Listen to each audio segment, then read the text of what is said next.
Chennai shopping మాల్లో ఉగాది వేడుకలు. మీ పండుగ షాపింగ్ చెన్నై షాపింగ్ మాల్లో చేయండి. అందమైన వస్త్రాలతో పాటు విలువైన బహుమతులు పొందండి. నమస్తే మ్యామ్. నమస్తే Keerthi. Happy Holi. Thank you, మీకు కూడా happy Holi. Thank you. Most beautiful festivals లో హోలీని చెప్పుకోవచ్చు, కానీ మోస్ట్ డేంజరస్ ఫెస్టివల్ లాగా మార్చేస్తారు. పిల్లలు ముఖ్యంగా చాలా ఇష్టంగా ఆడుతూ ఉంటారు. అందులో రకరకాల ఇప్పటి వరకు సంక్రాంతి పండుగ రోజు మనం మాంజా వాడకూడదు, చైనా మాంజా, దానివల్ల ఇదేమో కళ్ళు లాస్ట్ ఇయర్ చూసారా మ్యామ్, కళ్ళు ఫుడ్ ఇన్ఫెక్షన్, స్టమక్ ఇన్ఫెక్షన్ అయ్యి చాలా బాధపడ్డారు. సో న్యాచురల్ కలర్స్తో కూడా హ్యాపీగా మనం హోలీని ఎంజాయ్ చేయొచ్చు అబ్బా. దాన్ని ఇంత డిజాస్టర్గా మార్చుకోకూడదు కదా, పండగని హ్యాపీగా ఎంజాయ్ చేయాలి. అందుకే తగు ప్రికాషన్స్ ఒకసారి ఐ డ్రీమ్ ప్రేక్షకులకి గుర్తు చేద్దాం, ముఖ్యంగా తల్లులు, ఎందుకంటే ఫైనల్గా బాధితులు వాళ్ళే అవుతారు కాబట్టి. వాళ్ళే అవుతారు. ఇప్పుడు మనకి ఐ డ్రీమ్ ప్రేక్షకులందరికీ హోలీ పండుగ శుభాకాంక్షలు. ఇప్పుడు మనకి దీపావళి ఒకటి, ఇదొకటి. పండగ ఉద్దేశం మర్చిపోతారు వీళ్ళు. అక్కడేమో టపాసులు కాల్ చేయడం, ఏదో ఒకటి చేసుకోవడం, ఇక్కడ రంగులు వేసుకోవడం, ఇక్కడ ఏదో చేసుకోవడం. అసలు పండగ ఉద్దేశం ఏంటనేది ఎవరికి తీసుకోవట్లే మైండ్కి. ఎప్పుడో పాతకాలంలో వాళ్ళకి తెలిసేమో, ఇప్పుడు ఎవరికి తెలియటం లేదు. అసలు ఈ పండగ ఎలా వచ్చిందంటే, ఇప్పుడు హిరణ్యకశిపుడు తెలుసు కదా అందరికీ, కొడుకు ప్రహ్లాదుడు. వీళ్ళు తండ్రి కొడుకులే శత్రువులు. ఎందుకు అనంటే నారాయణుడిని పూజిస్తాడు కాబట్టి ప్రహ్లాదుడు, ఈయనకి నచ్చదు. మరి హిరణ్యకశిపుడు రాక్షస జాతి అని చెప్తారు. అయినప్పుడు ఎంతమందితో ఎన్ని హత్యా ప్రయత్నాలు చేయించినా ప్రహ్లాదుడిని విష్ణుమూర్తి రక్షిస్తూనే ఉన్నాడు, ఎందుకంటే హరిభక్తుడు కాబట్టి. ఇంకా చివరికి ఏం చేయాలి తెలియక తన సోదరి అయినటువంటి హోళిక అనే ఆవిడ్ని పంపిస్తాడు. సరే, ఆవిడ్ని కూడా మట్టు పెడతారు, అయిపోతుంది, ఆవిడ చనిపోతుంది ఆ యుద్ధంలో. చనిపోయినప్పుడు ఆ సందర్భంగా ప్రజలందరూ పండగ చేసుకుంటారు. మరి పండుగను ఎలా ఆనందాన్ని ఎలా వ్యక్తం చేయాలి? పిండి వంటలు వండుకుని ఎవరింట్లో వాళ్ళు కూర్చుంటే అది తెలియని విషయం. వీధుల్లోకి వచ్చి అందరూ ఒక ఆనందాన్ని షేర్ చేసుకోవటం కోసం రంగులు వేసుకున్నారు. అంతే ఆ పండగ ఉద్దేశం. తర్వాత ఇంటికి వెళ్తారు, తలస్నానం చేస్తారు, తీపి ఏదన్నా చేసుకుంటారు, తింటారు. అలా ఉండేవి పాతకాలంలో పండగలు. ఇప్పుడు అలా కాదు. ఏది వచ్చినా దాని అర్థం మారిపోతుంది, ఒక ఈవెంట్గా అయిపోతుంది. హోలీ వచ్చిందంటే ఇప్పుడు ప్రతి అపార్ట్మెంట్స్లో కలర్స్ రెడీ చేయడము, అదేదో స్వీట్స్ రెడీ చేయడము. కొన్ని స్వీట్ రెడీ చేశారు, బాగుంది. కలర్స్ ఒళ్ళంతా పోసేసుకుని ఆ చేతులతో స్వీట్లు తింటుంటారు. అలా కాదు. కలర్స్ అనేవి మీరు అన్నట్టు న్యాచురల్ కలర్స్ వాడుకోవచ్చు. రెండోది ఏంటంటే, ఎప్పుడు కూడా పౌడర్స్ని నీళ్ళల్లో కలపకూడదు. అంటే నీళ్ళల్లో కలపటం ఒక రకంగా ప్లస్, ఒక రకంగా మైనస్. అంటే ఇది కలర్స్, పొడి కలర్స్ చల్లుకోవడం కూడా ఒక రకంగా నష్టమే. అందుకనే ఏదైనా సరే తగు మోతాదులో చేసుకోవాలి. పౌడర్స్ జల్లుకున్నప్పుడు కళ్ళల్లో, ముక్కులో, నోట్లో పడకుండా చూసుకోవాలి, చెవుల్లో వాటిల్లో. తర్వాత వాటర్లో కలిపినప్పుడు ఏమవుతుందంటే ఒళ్ళంతా కలర్ పట్టేస్తుంది. రెండిటి వల్ల ప్లస్లు మైనస్లు ఉంటాయి కాబట్టి ఏం చేయాలి, తగుమోస్తరుగా చేసుకోవాలి. ఒక మంచి కలర్స్ వాడుకోవాలి, ఒంటికి అంటుకోని కలర్స్. కొన్ని కలర్స్ కాయగూరల నుంచి వాటి నుంచి తీస్తారు, అంటే బీట్రూట్ అలాంటివి. బీట్రూట్ స్క్రాచ్ చేసుకున్నా దాన్ని కూడా వాడుకోవచ్చు. పాలకూర, కొత్తిమీర, పుదీనా అలాంటివి కూడా చేయొచ్చు. కొంచెం కలర్ పిల్లలకి ఇంట్రెస్టింగ్ గా కనిపించడం కోసం మాత్రమే. మెయిన్ ఏంటంటే వాటర్లో కలిపి పిచికారీలు కొట్టాలి. నాకు బాధ అనిపిస్తుంది, కోపం వస్తుంది. అదేమవుతుంటే స్కిన్ అలర్జీలకి దారితీస్తుంది. అన్ని పడవు కదా, కళ్ళకు వస్తుంది. కళ్ళకి తర్వాత ఈ చెంపలంతా దురదలు వదలవు, ముఖ్యంగా కలర్స్ వదలవు.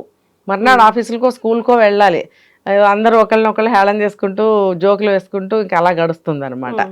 ఎలా చూసుకున్నా అదంత మంచిది కాదు. అంటే ఇది ఏంటంటే ప్రతి దానికి కూడా ఇప్పుడున్న పరిస్థితులకి ప్రతి విషయానికి ఇంట్లో పిల్లల నుంచి స్టార్ట్ చేయటమే కొత్తగా. మళ్ళీ పిల్లల నుంచి స్టార్ట్ చేస్తే నెక్స్ట్ భవిష్యత్ తరాలకి మళ్ళీ కొంత మేలు జరుగుతుంది. ఇప్పుడు పెద్దవాళ్ళకి మనం ఏమీ చెప్పలేము, వాళ్ళే కదా చెడు పాడు చేస్తుంది పిల్లల్ని. సో పిల్లలకి చెప్తూ ఉండాలి, దీనివల్ల మంచి ఏంటి, దీనివల్ల చెడు ఏంటి, అసలు మనం ఇది ఎందుకు జరుపుకుంటున్నాము, ఇది ఎంతవరకు మనం రంగులు చల్లుకోవచ్చు. కొద్దిసేపు అట్లా ఊరికనే ఆనందంగా ఇట్లా చల్లేసుకుంటారు, నవ్వుకుంటారు, చప్పట్లు కొట్టుకుంటారు, ఇంట్లోకి వెళ్ళిపోయి ఉంటారు ఆ రోజుల్లో వాళ్ళు. ఇప్పుడు అలా చేయట్లేదుగా, ఏది పడితే అది, ఎలా పడితే అలా. కాబట్టి పేరెంట్స్ దగ్గర ఉండి దాని ఉద్దేశాన్ని తెలియజేయడము, ఏ కలర్స్ వాడితే మనకి మంచిదో అది వాడమని చెప్పడము.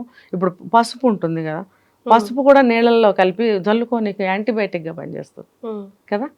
పోనీ కుంకుమ, అది కూడా మంచిదే, పసుపు కొమ్ముల నుంచి తయారు చేస్తారు కుంకుమ అనేది, అది కూడా మంచిదే. అదేం ఒంటికి రంగులు అంటుకోవు.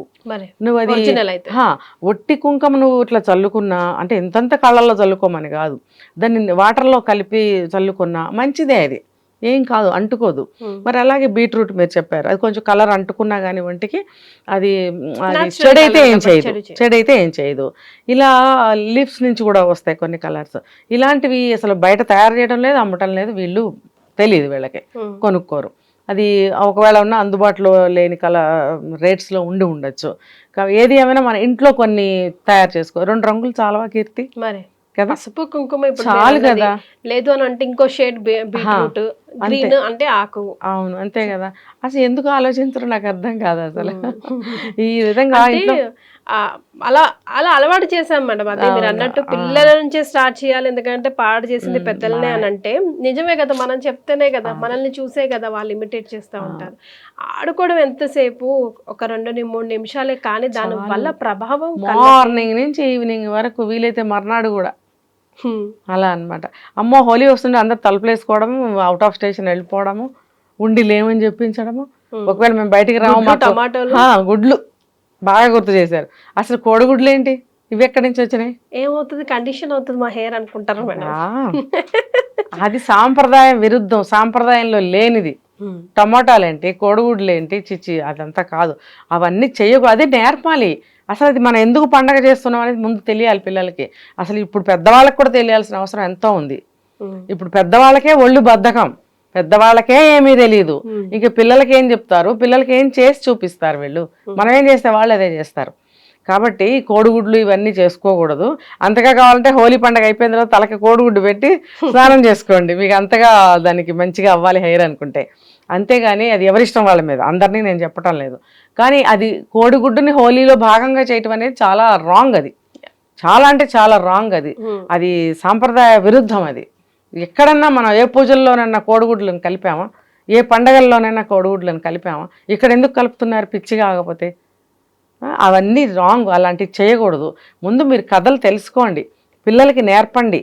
హోలీ పండుగ రోజున చక్కగా ముందు కథ తెలుసుకోండి, తర్వాత చక్కగా రంగులు ఇలా ఇలా కల్పిస్తాను, ఇవి మీరు చల్లుకోండి, ఇంతకంటే ఎక్కువ చెయ్యకూడదు అని చెప్పాలి. ఇవన్నీ చెప్తే కదా వాళ్ళకి నిజమా అని ప్రతి ఇంట్లో చెప్పాలి. ఒక్కింట్లో చెప్పితే మిగతా 10 మంది సాయంత్రం వరకు కొట్టుకుంటారు వాటర్. మరి వీళ్ళు మేము వెళ్తామని వీళ్ళు వెర్రెత్తిపోతారు. పంపించకపోతే నేల కాళ్ళు కొట్టుకుని ఏడుస్తారు. వాళ్ళకి అర్థం కాదు. అదేదో సామెత ఉంది, చాదస్తపు మొగుడు వినడు గిల్లితే ఏడుస్తాడని. అలా అయిపోతుంది పిల్లలకి, వాళ్ళకేమో అర్థం కాదు. మరి 2 దెబ్బలు వేసామంటే ఏడుస్తారు, వేయలేము పండుగ పూట. అందుకని వాళ్ళకి కొంచెం డైవర్ట్ చేసి మనము ఈరోజు మనం ఫలానా చోటకి వెళ్తున్నాము, మీరు అది కలర్స్ తొందరగా కంప్లీట్ చేసుకుని లోపలికి వచ్చేయండి, మనం త్వరగా వెళ్ళాలి అని అంటే వాళ్ళు వచ్చేస్తారు. అందులో ఈసారి గ్రహణం కూడా ఉంది. As early as possible close చేసేయాలి. 2:30 కల్లా తినడం కూడా అయిపోవాలి. ఒక 2-3 అవర్స్ బిఫోరే భోజనం చేయాలి. ఇంకా మాట్లాడితే ఒక 4-5 గంటల ముందే తినాలి, 10 గంటలకు తినేసేయాలి. అవన్నీ ఎవరు పాటిస్తున్నారు? అట్లీస్ట్ 2 hours బిఫోర్ అన్న తినండి రా బాబు అని అంటే, గ్రహణం నడుస్తుంటే చికెన్ బిర్యానీలు తినే మహానుభావులు ఉన్నారు. ఏం చెప్తాం అలాంటి వాళ్ళకి మనం చెప్పలేం. అసలు ఇంకా అవుట్ ఆఫ్ కవరేజ్ ఏరియా వాళ్ళండి. వాళ్ళే పాపం పండి భూమి తేలిక అవుతుందిలే వాళ్ళతోటి. దేవుడు కూడా బ్యాలెన్స్ చేయడానికి ఇలాంటి వాళ్ళని పుట్టిస్తాడు. ఎందుకంటే భూమి భారం అయిపోతుంది కదా, అది వాళ్ళ పాపం పండితే వాళ్ళే వెళ్ళిపోతారు. దేవుడు అలా బ్యాలెన్స్ చేస్తాడా అని అనిపిస్తుంది నాకు అప్పుడు. అంటే ఈ నేల మీద పుట్టెరిగాక మన సంప్రదాయం పాటించాలి, ధర్మాన్ని ముందుకు తీసుకెళ్లాల్సిన అవసరం ఎంతగానో ఉంది. ప్రతి పండగకి వెనక ఉన్న కథని తెలుసుకోవట్లేదు. పిల్లల్ని కూర్చోబెట్టి ఆ కథని వినిపించండి, ఎంత ఇంట్రెస్టింగ్ గా వింటారో వాళ్ళు సీన్ చక్కగా వాళ్ళు ఇమాజిన్ చేసుకుంటారు. ప్రహ్లాదుడు అనే ఒక చిన్న బాబు పుట్టాడు, ఆయన తండ్రి ఏమో వేరే దేవుడికి పూజ చేస్తాడు. చాలా వస్తున్నాయి ఏఐలో ఈ మధ్య, చాలా వస్తున్నాయి. అలా చాలా మంచి సినిమాలు తీస్తున్నారు, అది కూడా మెచ్చుకోదగ్గ విషయమే. మరి పిల్లలకి అలాంటివి చూపించడము చెప్పడము చేస్తే నిజంగా వాళ్ళ మనసులో నిండిపోయి ఉంటాయి, అవి పెద్ద అయిన తర్వాత కూడా గుర్తుంటాయి అవి. మళ్ళీ వాళ్ళ పిల్లలకి చెప్తారు కదా. ఇప్పుడు నేను ఎలా చెప్తున్నాను, చిన్నప్పుడు మాకు నేర్పించారు కాబట్టి ఇప్పుడు నేను చెప్తున్నాను. మరి ఇప్పుడు తల్లిదండ్రులు వాళ్ళు పుస్తకాలు చదవరు, పిల్లలకి చిన్న చిన్న బుక్స్ కొనివ్వరు, కనీసం వాళ్ళకి తెలిసిన కథలన్నా చెప్పరు. ఇలాంటి పురాణాలకు సంబంధించినవి కానీ ఏమి చెప్పరు, అసలు చరిత్రకు సంబంధించినవి కానీ. అసలు టైం ఎక్కడిది మేడం, నాకేమనిపిస్తుంది అంటే ఒక పనివాడితో, ఒక ప్లంబర్తో, ఒక వాచ్మ్యాన్తో ఎంతైతే మాట్లాడతాం, గుడ్ మార్నింగ్ అంటాడు, గుడ్ మార్నింగ్ అంటాడు. అంతే. అమ్మ వాటర్ కొట్టావా, వాచ్మెన్ అయితే వాటర్ కొట్టావా, అన్ని మొక్కలు ఓకే ఉన్నాయా, అంత ఉందా, పిల్లడితో లేచావా, అంతే. బ్రష్ చేసుకున్నావా, స్కూల్కి వెళ్ళావా, చదువుకున్నావా, హోంవర్క్ తెచ్చుకున్నావా, తిను పడుకో. ఇంతకన్నా ఎక్కువ అంతే అసలు కదా. ఏం కమ్యూనికేట్ అవుతున్నాం మనం? ఏమీ లేదు, సంబంధాలన్నీ ఇలా అయిపోతున్నాయి.